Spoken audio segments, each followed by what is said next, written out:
नमस्कार, ये आकाशवाणी पटना है। अब आप अंशावस्ती से प्रादेशिक समाचार सुनिए। पहले मुख्य समाचार। आज से पूरे देश में सिंगल यूज प्लास्टिक पर प्रतिबंध लागू, उल्लंघन करने वालों को आर्थिक दंड के साथ जेल की सजा का भी प्रावधान। प्रदेश के विभिन्न भागों में लगातार हो रही बारिश से गंगा, कोसी, बागमती समेत अधिकांश नदियों के जलस्तर में वृद्धि जारी। अररिया, किशनगंज, पूर्णिया, सुपौल समेत अन्य जिलों में बाढ़ जैसे हालात। मौसम विभाग ने अगले 24 घंटों के दौरान पटना, गया, भोजपुर, नालंदा, बेगूसराय समेत राज्य के 21 जिलों में तेज बारिश के साथ वज्रपात की चेतावनी जारी की, लोगों से सतर्क रहने की अपील की।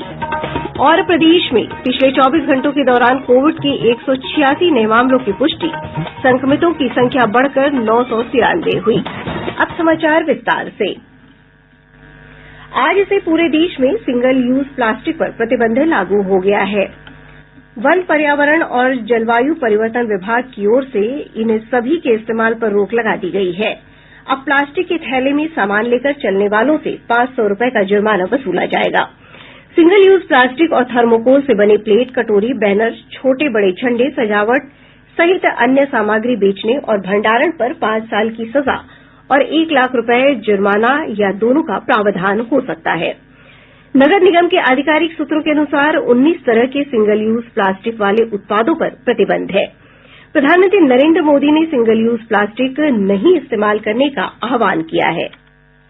साल 2022 तक देश को सिंगल यूज प्लास्टिक से मुक्त करने का लक्ष्य हमें हासिल करना है। ये भी देखने को मिल रहा है कि प्लास्टिक के कैरी बैग का उपयोग बहुत तेजी से घट रहा है। मुझे ये भी जानकारी है कि देश भर में करोड़ों लोगों ने सिंगल यूज प्लास्टिक का उपयोग न करने का संकल्प लिया है। ऐसे प्लास्टिक से हमें देश को मुक्त करना है। इससे पर्यावरण का भी भला होगा, हमारे शहरों की सड़कों और सीवेज को ब्लॉक करने वाली बड़ी समस्या का समाधान भी होगा और हमारे पशुधन की, समुद्री जीवन की भी रक्षा होगी। इधर पटना सहित पूरे प्रदेश के शहरी क्षेत्र के मॉल, होटल, किराना दुकान सहित सभी वार्डों में सिंगल यूज प्लास्टिक और थर्मोकोल के खिलाफ अभियान के लिए विशेष टीम गठित की गई है। गौरतलब है कि सिंगल यूज प्लास्टिक के लिए पिछले वर्ष 12 अगस्त को अधिसूचना जारी की गई थी।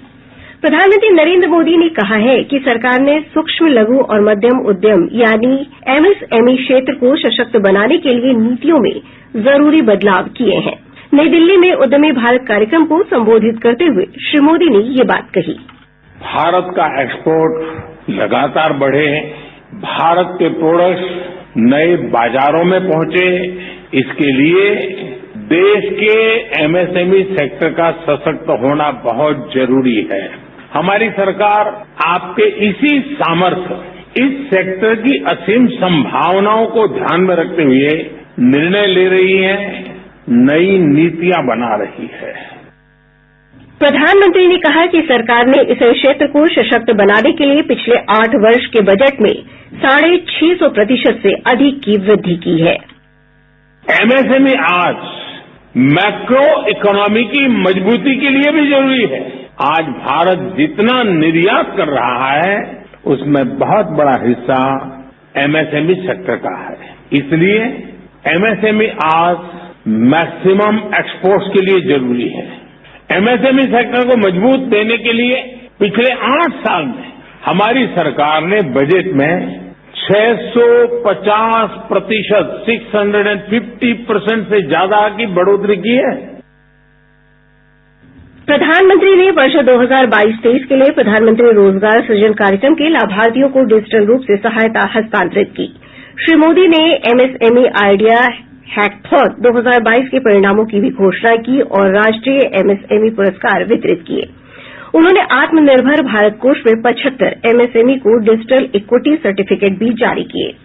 राज्य और संघ शासित प्रदेश में एमएसएमई सेक्टर के प्रोत्साहन और विकास के लिए किए गए कार्यों की श्रेणी में बिहार को देश में दूसरा स्थान मिला है।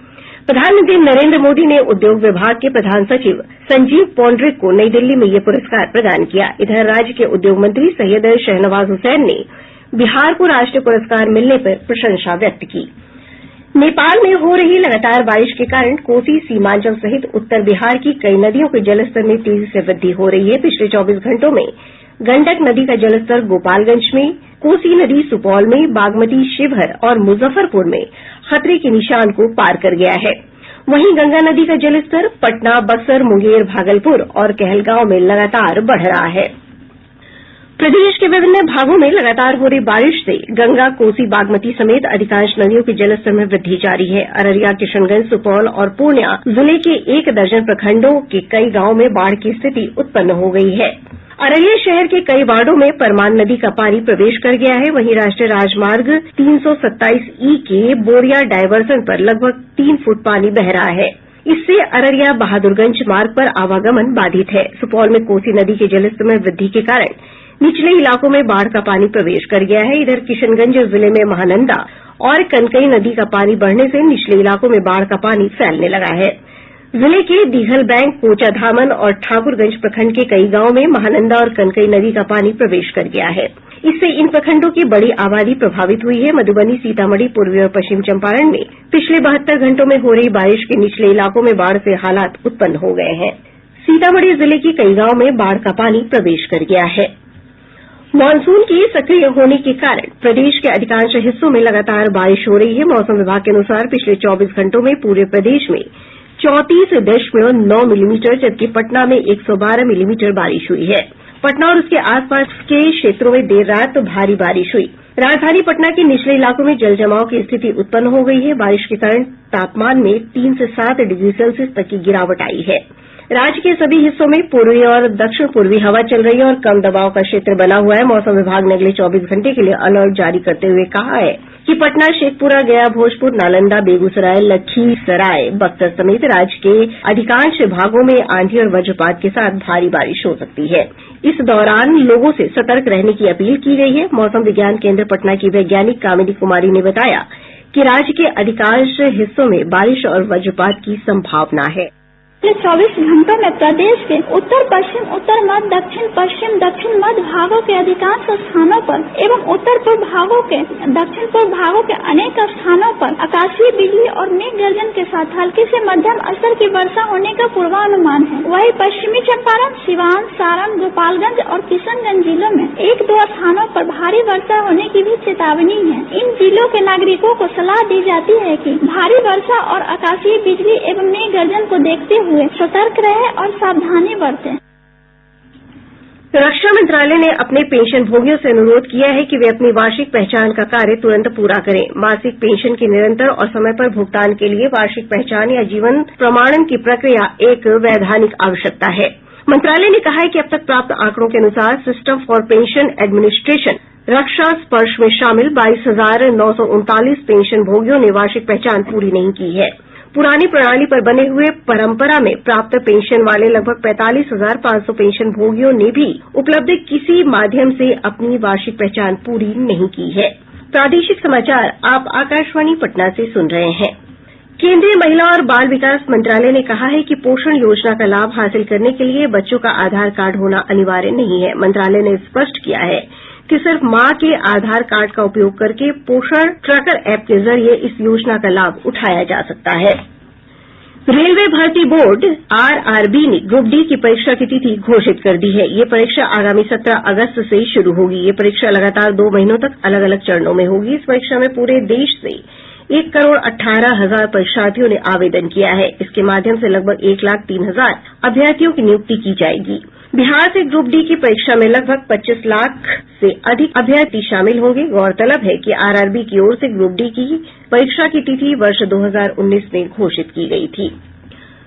प्रदेश में कोविड के मामले में लगातार वृद्धि का सिलसिला जारी है। पिछले 24 घंटों के दौरान 186 नये मामलों की पुष्टि हुई है। सबसे अधिक पटना से 90 मामले सामने आए हैं। वहीं भागलपुर से 15, गया से 11, सिवान से 8, बेगूसराय और खगड़िया से 7-7, मुजफ्फरपुर तथा रोहतास से 6-6 लोग पॉजिटिव पाए गए हैं।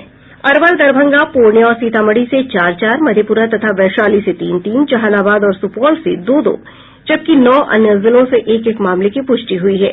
स्वास्थ्य विभाग के बुलेटिन के अनुसार कल 126 मरीजों को उपचार के बाद छुट्टी दी गई। स्वस्थ होने की दर घटकर 98.4% हो गई है। वर्तमान में 993 मरीजों का इलाज चल रहा है। प्रदेश में अब तक 13,64,97,000 से अधिक कोविड रोधी टीके लगाये जा चुके हैं। इनमें से 6,18,23,000 लोगों को टीके की दोनों डोज दी जा चुकी है। वहीं अब तक 33,79,000 से अधिक लोगों को बूस्टर डोज भी लगाई जा चुकी है। इधर देश में कोविड टीकाकरण का आंकड़ा 1,97,63,00,000 को पार कर गया है। विश्व प्रसिद्ध पुरी रथ यात्रा आज ओडिशा के जगन्नाथपुरी में शुरू हो रही है। भगवान जगन्नाथ, बलभद्र और देवी सुभद्रा के विग्रहों की 9 दिन की रथ यात्रा में भाग लेने के लिए हजारों श्रद्धालु पुरी पहुंच रहे हैं। लगभग 10 लाख लोगों को इस उत्सव में भाग लेने की आशा है। श्रद्धालुओं में भारी उत्साह है। कोरोना महामारी के कारण यात्रा 2 वर्ष बाद हो रही है। रथ यात्रा के सुचारू संचालन के लिए व्यापक सुरक्षा प्रबंध किए गए हैं। सशस्त्र पुलिस की 180 टुकड़ियां सुरक्षा प्रबंधों में तैनात की गई हैं। लगभग 50 सीसीटीवी कैमरों से निगरानी रखी जा रही है। इधर राजधानी पटना के इस्कॉन मंदिर से भी भगवान जगन्नाथ की यात्रा निकाली जाएगी। केंद्रीय चयन पर्षद सिपाही भर्ती में वनरक्षी और वनपाल नियुक्ति परीक्षा का परिणाम जारी कर दिया गया है। पर्षद ने पर्यावरण, वन और जलवायु परिवर्तन विभाग में वनरक्षी पद के लिए 472 और वनपाल पद के लिए 232 अभ्यर्थियों का चयन किया है। निगरानी जांच ब्यूरो की टीम ने इमामगंज प्रखंड के नाजिर अजीत कुमार को रिश्वत लेते हुए गिरफ्तार किया है। पटना के हथुआ मार्केट में भीषण आगलगी में कई दुकानें जलकर नष्ट हो गई। घटना का कारण वज्रपात बताया जा रहा है। गया जंक्शन पर आरपीएफ की टीम ने सियालदह अजमेर एक्सप्रेस में छापेमारी कर 1 किलो 600 ग्राम सोना बरामद किया है। इस मामले में 3 लोगों को गिरफ्तार किया गया है। स्वास्थ्य विभाग ने पटना सहित 8 जिलों के सिविल सर्जनों का तबादला किया। डॉक्टर कमल किशोर राय पटना के नए सिविल सर्जन बनाए गए। अब पटना से प्रकाशित प्रमुख समाचार पत्रों की सुर्खियां। आज के सभी समाचार पत्रों ने अलग अलग खबर को प्रमुखता से प्रकाशित किया है। हिन्दुस्तान की सुर्खी है, महाराष्ट्र में भाजपा ने चौंकाया, ज्यादा सीटों के बावजूद एकनाथ को सत्ता सौंपी, शिंदे के डिप्टी सीएम बने फडणवीस। दैनिक भास्कर का शीर्षक है, बिहार के हर जिले में अब सरकार बसाएगी मोदी और नीतीश नगर। दैनिक जागरण लिखता है, माह के आखिरी तक आ सकता है सीबीएसई की 12वीं का परिणाम। प्रभात खबर ने बिहार विधानसभा में स्थापित शताब्दी स्तंभ की खबर को प्रमुखता से प्रकाशित करते हुए लिखा है, 12 को आएंगे पीएम, स्मृति स्तंभ का लोकार्पण करेंगे। दैनिक आज की सुर्खी है, एआईएमएआई के 4 विधायकों को विधानसभा अध्यक्ष ने राजद में विलय की दी मान्यता। और अब अंत में मुख्य समाचार। आज से पूरे देश में सिंगल यूज प्लास्टिक पर प्रतिबंध लागू, उल्लंघन करने वालों को आर्थिक दंड के साथ जेल की सजा का भी प्रावधान। प्रदेश के विभिन्न भागों में लगातार हो रही बारिश से गंगा, कोसी, बागमती समेत अधिकांश नदियों के जलस्तर में वृद्धि जारी। अररिया, किशनगंज, पूर्णिया, सुपौल समेत अन्य जिलों में बाढ़ जैसे हालात। मौसम विभाग ने अगले 24 घंटों के दौरान पटना, गया, भोजपुर, नालंदा, बेगूसराय समेत राज्य के 21 जिलों में तेज बारिश के साथ वज्रपात की चेतावनी जारी की, लोगों से सतर्क रहने की अपील की। और प्रदेश में पिछले 24 घंटों के दौरान कोविड के 186 नए मामलों की पुष्टि, संक्रमितों की संख्या बढ़कर 993 हुई। इसके साथ ही आकाशवाणी पटना से प्रसारित प्रादेशिक समाचार का ये अंक समाप्त हुआ।